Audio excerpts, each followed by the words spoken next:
Welcome to the Pay Yourself First podcast. My name is Chris Jolly, and I'm on a mission to financially empower millions of entrepreneurs. I want you to make and keep more money so that you can begin implementing and turbocharging a plan for creating financial freedom your way during the life cycle of your current business without spending a ton of time or becoming a professional investor. You see, most of the financial teachings out there are made for employees, not entrepreneurs. If you wouldn't listen to someone who doesn't have kids about parenting, why take business financial advice from someone without a business? Are you ready to break free of bad advice and follow the trail of other uncommon entrepreneurs so you can get from where you are now to the lifestyle you were aiming to create when you started your business? Then stick around. Here comes another episode of Pay Yourself First, where the only investment we offer is the one you make in yourself. All right, everybody, welcome back to the show. We have another amazing six-figure plus entrepreneur on today. I'm really excited to bring you him and his story. So today we have Johnathan from Guud Marketing, and he is calling in from San Diego. Johnathan, how are you today? I am so fantastic. Thank you so much, Chris, for having me here. I'm looking forward to chatting.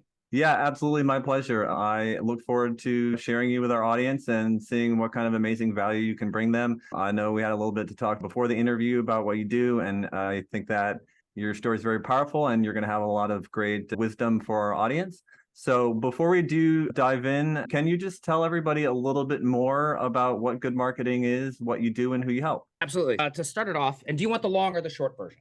I want whatever version you want to tell. So my wife and I have been working together for over a decade. Guud Marketing came about through a number of iterations. And what we do, we are the absolute best at organic lead generation using social. So if you are wanting to use social, and it doesn't matter whether it's Facebook or Instagram or a blog, it's just social or video. You want to use social organically, not paid media, to build your business, generate revenue, and acquire leads. We are the absolute best at it. And we do that through a number of ways, but we cut our teeth when we first got started through learning all of the things, learning Facebook ads, learning SEO, all of the pieces that you need to have.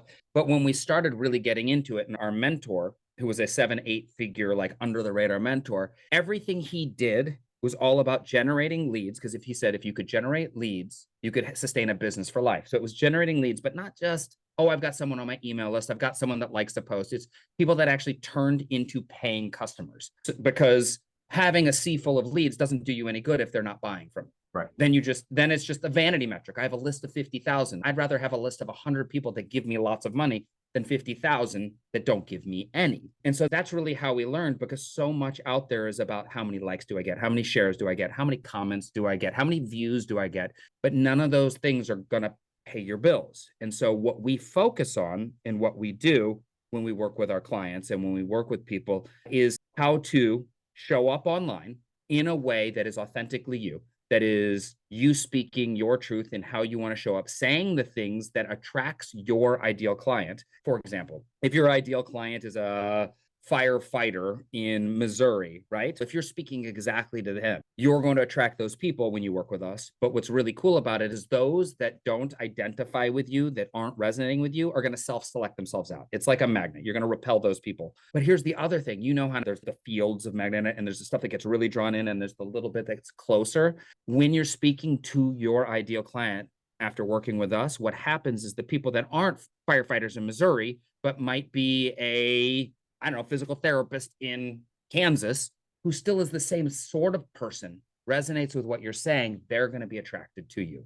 And I use those examples as really bizarre ones, but that's what's really cool is you get to say the things you want to say, show up how you want to show up, and build a sustainable business in a way that works with your life. Like our whole thing, and like spewing, our whole thing is not work harder, it's work smarter, have it work with more ease so you can do the things you want to do in life. And that's the crux of it.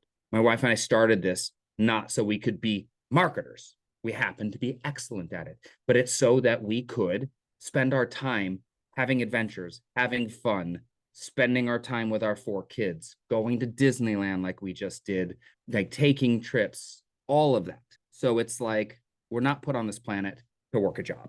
You know what I mean? We're not put on this planet to grind 24/7.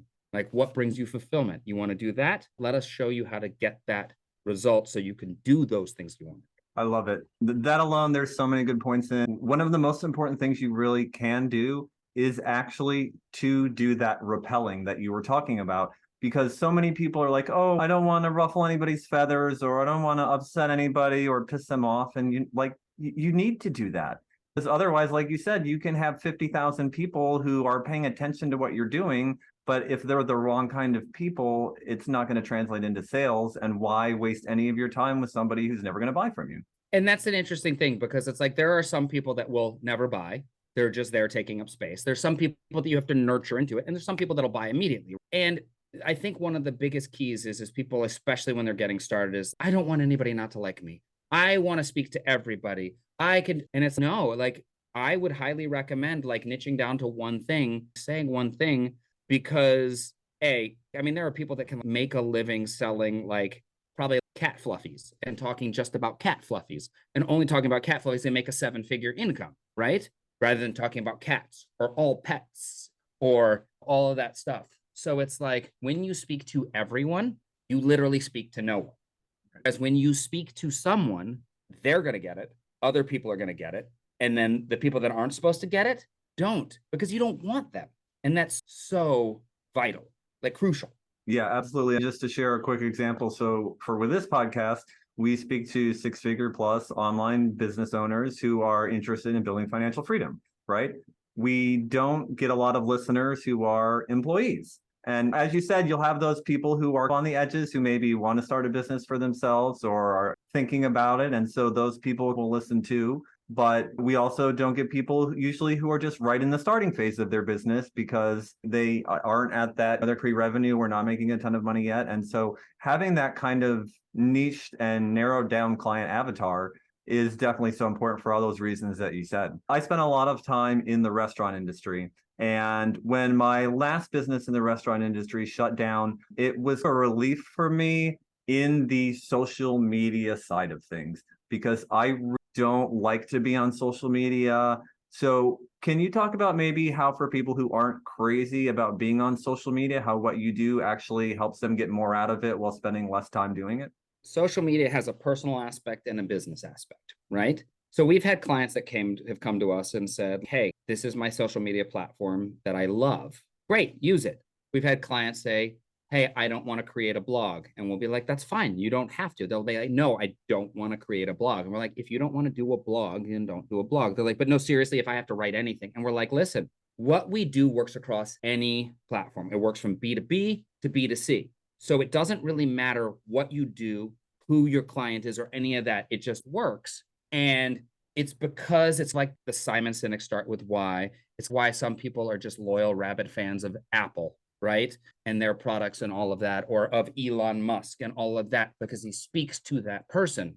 And so in terms of using social, if you're, say, a brick and mortar, right? And you're like, I don't want to use social at all. This still works in how you promote yourself and how you talk about yourself and all of those aspects of it. But then you have to ask yourself, how are you going to present yourself out to the public? Okay, let's say you're like, I'll do SEO. Fantastic. Love SEO. We used to do SEO. If you have all the pieces that we're talking about, you know what to say, how to say it, who you're talking to, all of those pieces, then your website or whatever you're using is going to be written for conversion copy to speak to your person. Most people have stuff on their website that isn't designed to generate leads, generate clients, generate patients, whatever it is. So it translates across the board. We worked with a client who just helping, we worked with them to write the copy for the website. We worked with them to nail their messaging, and using the website copy, they were able to create their little like 15-minute talk. They were able to create their like little 30 to 60 second, like quick, I'm in the elevator and here's what I do, so that they could then use that to start getting clients. And they did. So it like allows you to have such specificity in who you are and what you do and how you serve, so that it doesn't matter where you are or how you're using it, that you can actually benefit and create momentum, create income.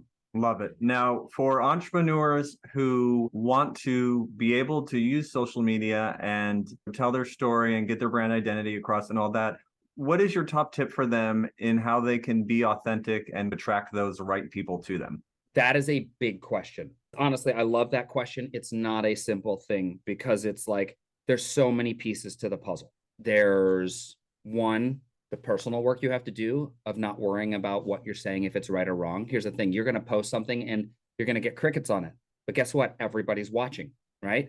So it's a matter of continuing to show up. But are your profiles in line? If I'm going to hire you, Chris, right? If I'm going to go and do that, well, and I find you on Facebook and I see your profile and enter, and then I'm like, okay, you're expensive. I want to find out a little bit more about you. And then I go over to Instagram, and then I go over to LinkedIn, and then I look at your website. And those things, like if they're slightly disconnected, just a little, I'm out. And here's the thing, you've just lost a potential client and you didn't even know I was a potential client. So it's making sure your profiles are in line. It's making sure what you're saying, you know who you're speaking to. You're sharing the things that are important to you. You're not doing it just for them, but you're making offers. You're sharing value. There's not one thing you can do. It's doing all the things, and you don't have to do them right all the time. That's the thing. Don't worry about offending someone. You're gonna offend someone. But if you worry about not offending anyone, you're going to literally, it's the same thing. I'm not going to offend anyone. Then you're not going to attract anyone. My wife just sent out an email to our list yesterday. She was so worried. So we've started running Facebook ads because we want to reach different audiences, right?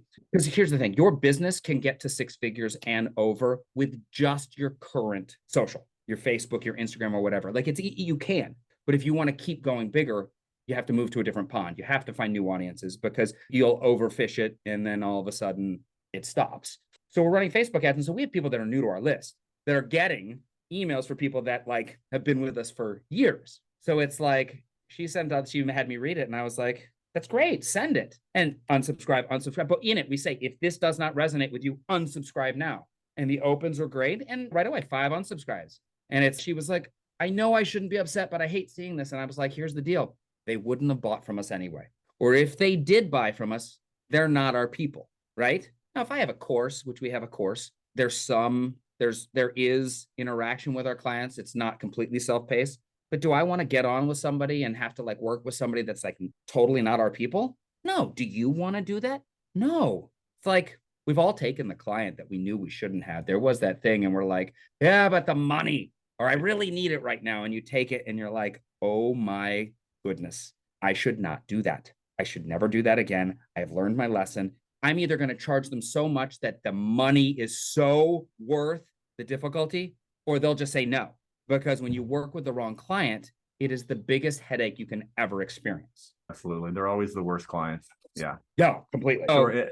I was just going to say that I think so many people just have that people-pleasing instinct so ingrained with them. And most people are good people. You don't want to hurt people's feelings. We usually don't want to turn people off.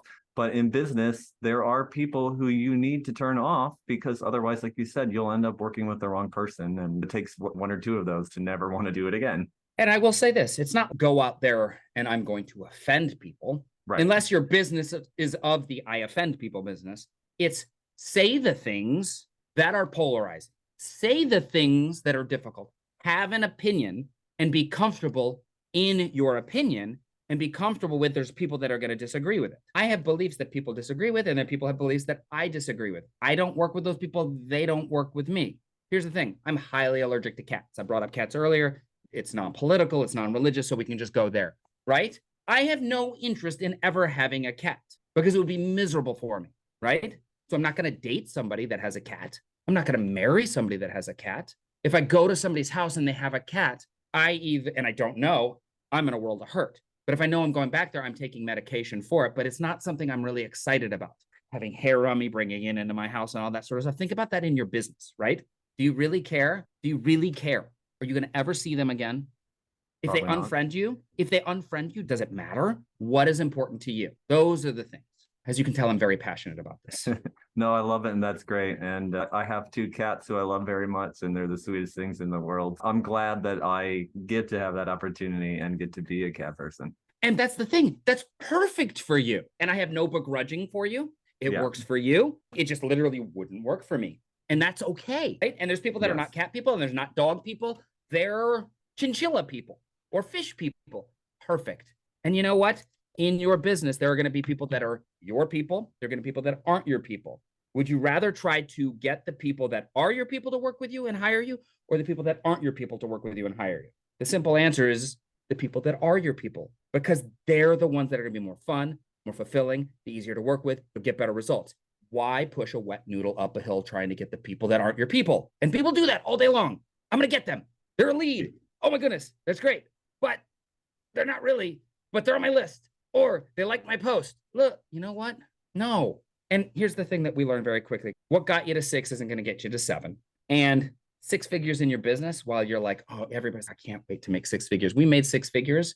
Now, if I was a single dude making 6 figures, easy peasy. I'm a family of 6, right? When you fit 6 figures, you're like, oh, it ain't what you thought it was. It's very different. So it really depends on your organization. It really depends on how many people you're working with. It depends on your life that you have to support. It depends upon your team that you have and how much you're outputting. If you bring in 6 figures, you bring in your first 100K, do you have a team?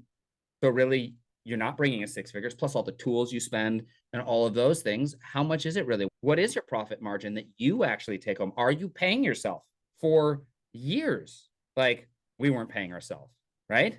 And we've had great months, horrible months. We've had 100K booked months. We've had like literally close to nothing booked months. That's also the life of an entrepreneur, and challenges and changes depending on what you're doing, or if you shift an offer and or you want to speak to a new audience and you know that's going to be okay, we're speaking to somebody new, there's going to be that growth and there's going to be quiet periods during that. Like when we jumped into our coaching space a few years ago, because we had been doing agency and entrepreneur work on that, and we went into the coaching space around the time of COVID, we jumped off like gangbusters. We had our first year of 270K and we were like, oh, this is great.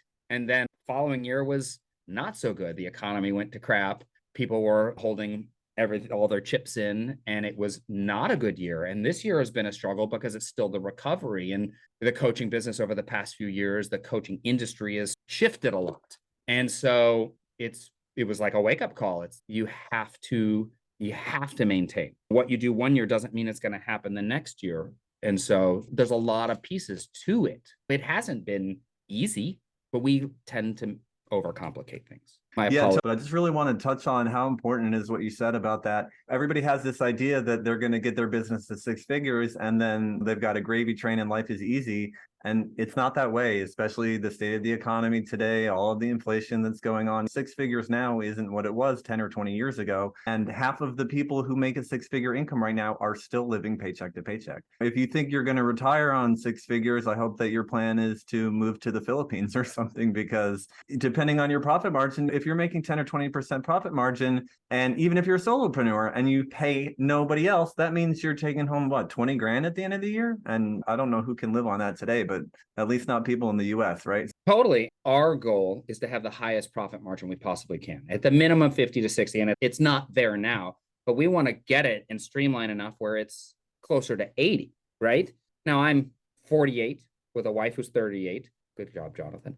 And 4 kids. So 6 figures isn't the same thing. If I was 23, 25, making 100K, I'd be driving my fancy car, eating, you know what I mean? That's a big difference.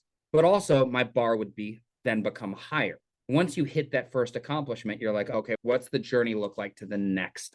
Yep, absolutely. All right, now for those questions, Jonathan. So first, what is the biggest financial roadblock in your business right now? The biggest financial roadblock, I would say, is my wife and I. We've been working to get out of our way. We tend to overcomplicate things. It's crazy. We are genius. Like, we're so good at what we do, and we make it sometimes so complicated to get paid or to do things that it becomes challenging.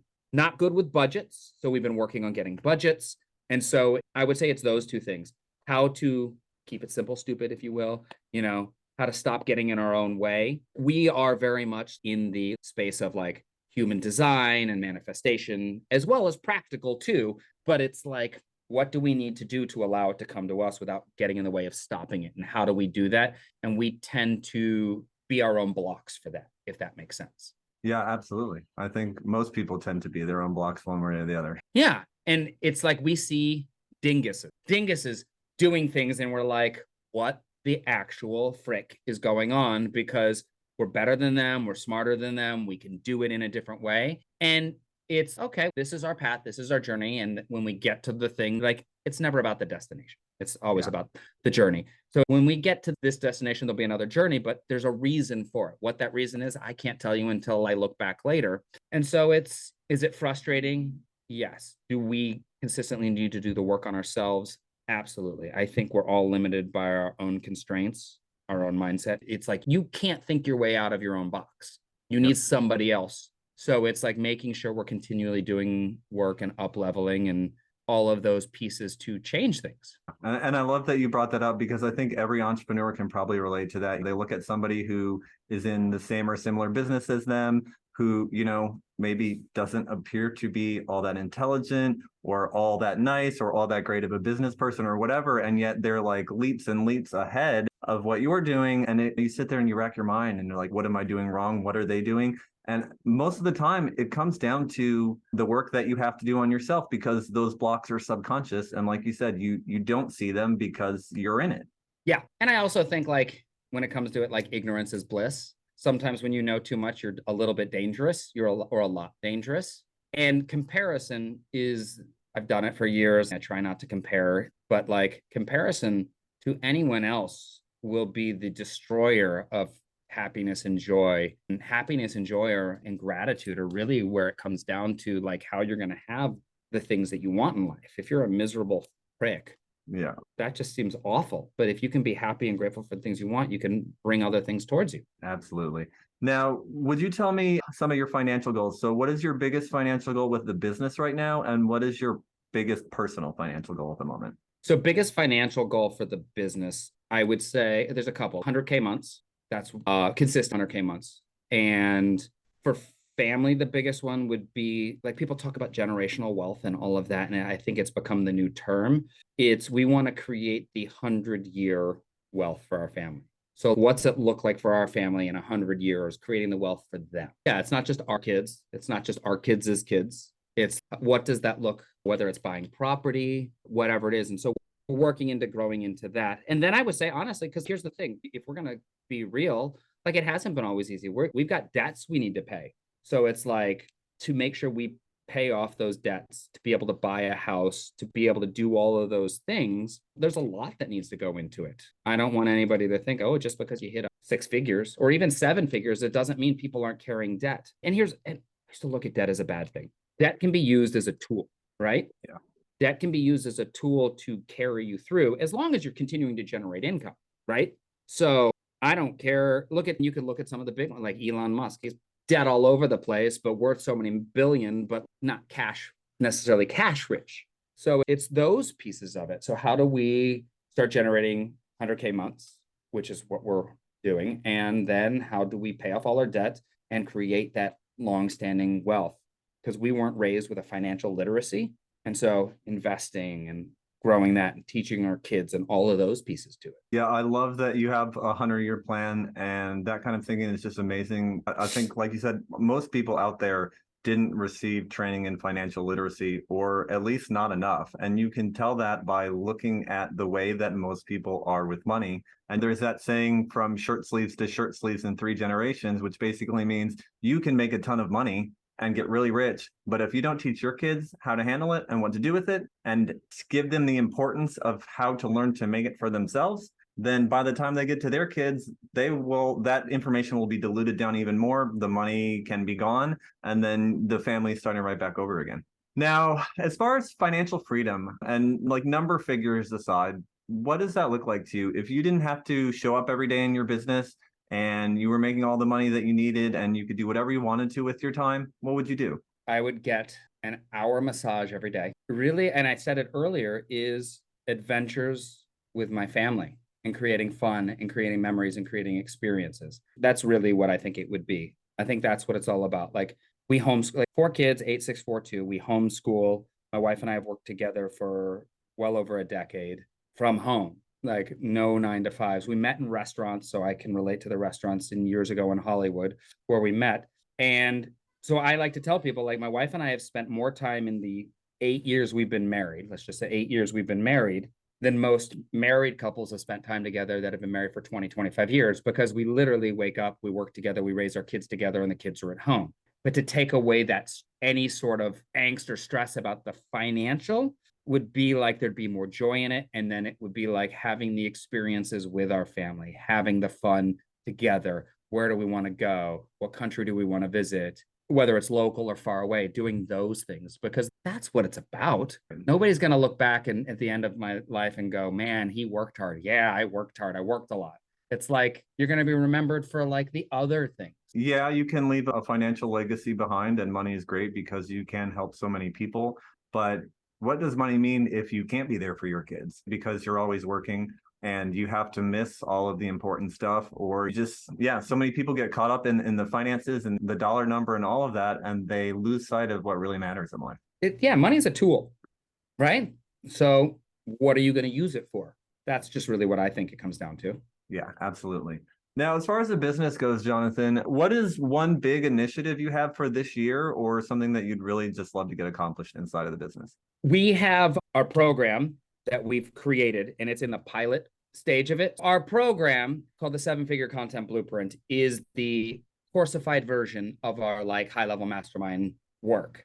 And so we're in the process of a bunch of the modules of shot, but getting that complete and then essentially automating it in a sense of automating the sales towards it so that it runs on its own. So we're driving traffic to that so that we're not spending so much time doing the one-on-one work, and so that we have more time to have the adventures and do the things that we want to do. I think that's the big goal. And then for me, I think I want to figure out what I want to do more. Like I haven't had a clear vision of what I want to do because the program is my wife and I, but I'm the director, but she's the celebrity. Okay. And so it's figuring out what I want to do, how I want to, what if I want to create something or if I want to just speak or what that is, and just having more of a clear sense in that regard.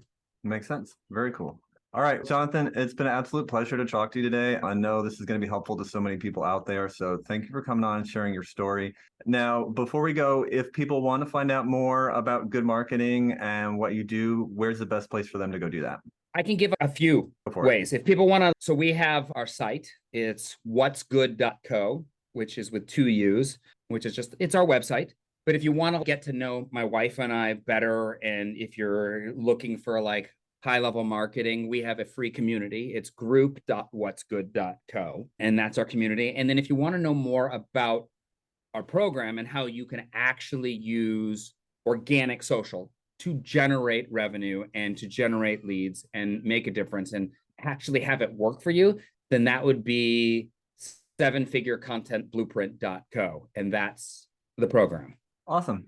Before we let you go, anything else you want to share? Any piece of advice to entrepreneurs? Anything we didn't touch on? We talked about a lot. I would just say it is not a straight line. It is ups and downs, and be ready for it. And you may be tied to what you're doing, but realize as you're going, you may want to consider to be pliable, to shift. Like where we started and where we are is very different, completely different. I couldn't have told it to you. And where we'll be in 5 or 10 years might be very different too. Don't be so hung up on one thing that don't trip over pennies. And I don't mean that just financially, but don't trip over pennies financially, but don't trip over pennies in what you're focused on and what you're doing. If it's not working, if it's not resonating, if it's not bringing joy, if it's not bringing fun, find the thing that does. And that's all I'll say.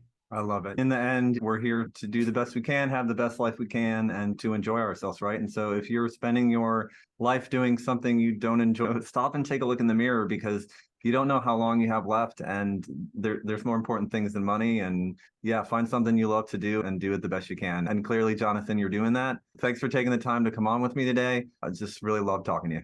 Likewise, Chris, I really appreciate it. And to the audience out there, thank you for taking the time to listen. It doesn't go unnoticed, even though I don't know you yet. Yeah. And to that audience, thank you so much, as he said, for listening. Please go ahead and subscribe to the podcast if you haven't had the chance to do that yet. And if you want to leave us one of those 5-star reviews, that really helps us out as well. We love that. And if you are a 6-figure plus online entrepreneur as well, and you'd like to come on to share your business and financial journey with us, we would really love that too. So go to pyfpodcast.com. That's the letters pyfpodcast.com. And we'd love to chat as well. See you next time. If you've listened this far, chances are you're an entrepreneur looking to become more financially literate and create financial freedom for yourself from your business. The Pay Yourself First podcast is definitely here to help with that. My goal is to continue to share what I've learned about using your business as the tool to create financial freedom.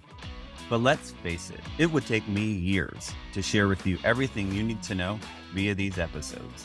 Creating financial freedom is something that most people never even consider. let alone make a plan for or take action towards. It's something almost no one was taught anything about. Doing it as an entrepreneur is even more challenging, especially without support. So if you're ready to get clear on what financial freedom looks like for you, come up with an action plan, and get the support systems and accountability you need, I invite you to consider the Abundantly Infinite Entrepreneur. I created the program to help entrepreneurs just like you get a handle on their personal and business finances and start building confidently towards financial freedom. And it's how you can discover ways to take 10 years off your retirement, add an extra 5 or 6 figures to your portfolio, and finally get clear on what numbers you should be tracking in your business and why. Together, we'll gain clarity around your financial goals and what being financially free would actually look like for you. Then we'll put together a customized game plan to get you there and the accountability to see you through.